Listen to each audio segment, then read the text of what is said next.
Hello guys, welcome back to my channel. It's me again, Tito Batang, isang still fixer dito sa New Zealand. For today's video guys ay i-share ko sa inyo ang mga gamit ng isang still fixer sa Japan. Itong video na ito guys ay old videos ko.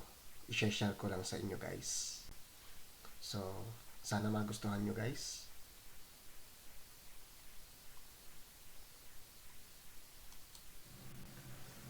Konnichiwa mga tomodachi. Tomodachi. Pasensya na nga pala kayo at ngayon lang ako nakapag-upload ulit ng video. Busy kasi sa trabaho. Di nga. Ang i-share ko nga pala ngayon sa inyo ay ang mga gamit ng isang steel fixer o Tekken dito sa Japan, dito sa Tokyo. Ang mga ginagamit namin. Ito na. Nasaan ba?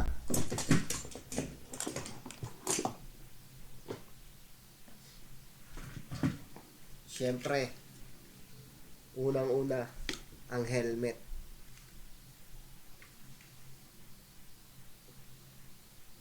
Ganito ang aming helmet dito. Tapos, metro. Yan, metro. Itong meter stick. Hindi ko alam kung ano tawag dito eh. Meter stick lang ang tawag ko. Tapos, itong may magnet na pang kuha ng mga alambre. Sira Yung na mga Tito Batang. putol-putol na alambre. Nakalimutan ko tawag dito mga tomodachi.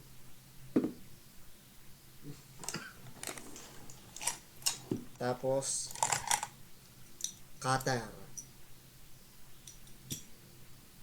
Next, itong pinaka-importante, gancho o haka. Ito ang pang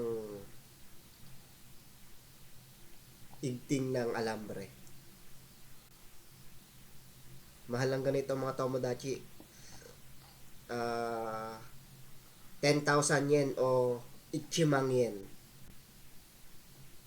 Kung i-convert mo sa pera sa atin, dyan sa Pinas, 4-5 isang ganito. Ang mahal na, no? Siguro, mali pala ako dyan. Guys, siguro mga 3-5 lang siguro yan. Mali ang aking pagkakasabi. Pero pang matagal yun siya mga tomodachi. Tapos itong marker. Marker sa bakal. Paint marker. Tapos, ito yung pinakalagayan niya.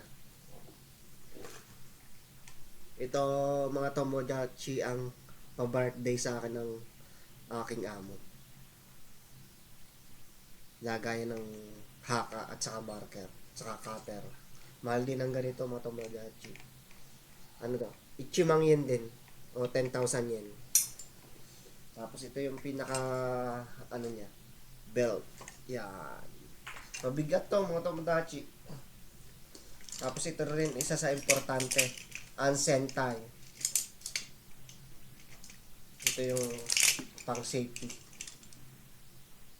Pag yung aakyat ka ng mga matataas, kailangan to.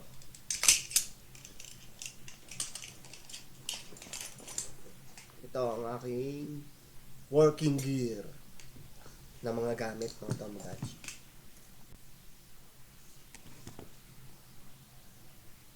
Yan.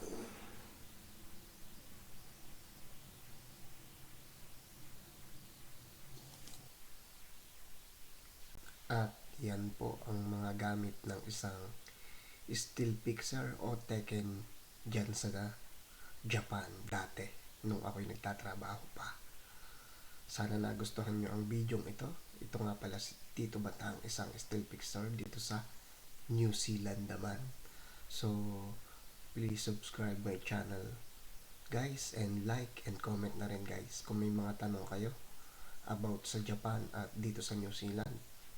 Pwede kayo mag-comment guys at sasagutin ko yan. Maraming salamat po.